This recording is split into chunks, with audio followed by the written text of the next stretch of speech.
నమస్తే తెలుగు న్యూస్ కి స్వాగతం। నేను రూపానాథెల్ల। బాధ్యత అధికారం మేలు కలయిక యార్లగడ్డ వెంకట్రావు।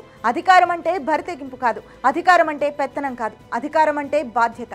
గత జగన్ సర్కార్ మాత్రం అధికారం అంటే పెత్తనం చలాయించడమే అనుకుంది। ప్రజలపై పెత్తనం చేయడంతో ఆగకుండా వారిని వేధింపులకు గురిచేసింది, వారి ఆస్తులను కబ్జా చేసింది। దీంతో ప్రజాగ్రహ వెల్లువలో ఈ ఏడాది జూన్లో జరిగిన ఎన్నికలలో పూర్తిగా బూడిదైపోయింది।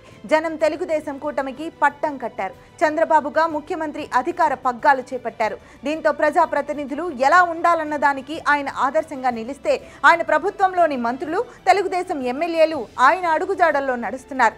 ప్రజలను విపత్తుల్లో ఎలా ఆదుకోవాలి, బాధితులకు ఎలా అండగా నిలవాలో ఆచరించి చూపిస్తున్నారు। విజయవాడ పెనువరదల్లో చిక్కుకుని జనం ముంపులో ఇబ్బందులు పడుతుంటే చంద్రబాబు సహా ప్రభుత్వం అంతా యుద్ధ ప్రాతిపదికన సహాయ చర్యల్లో నిమగ్నమైంది।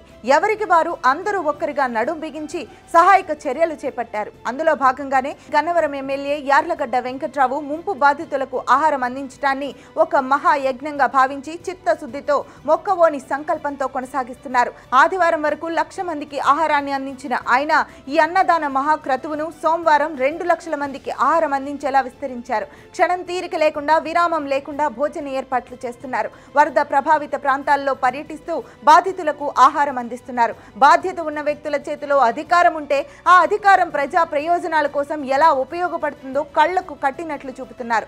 ఆపదలో ఉన్న వారిని ఆపన్నహస్తం ఆదరించడానికి పదవిని, హోదాను ఎలా ఉపయోగించాలో ఆచరణలో చూపుతున్నారు। వల్లభనేని వంశీ వంటి అహంకారిని, ప్రజా కంటకుడిని భరించిన గన్నవరం ప్రజలు ఇప్పుడు యార్లగడ్డ వెంకట్రావు చర్యలలో ఆయనే నిజమైన ప్రజా బంధువు అని ప్రశంసలు కురిపిస్తున్నారు।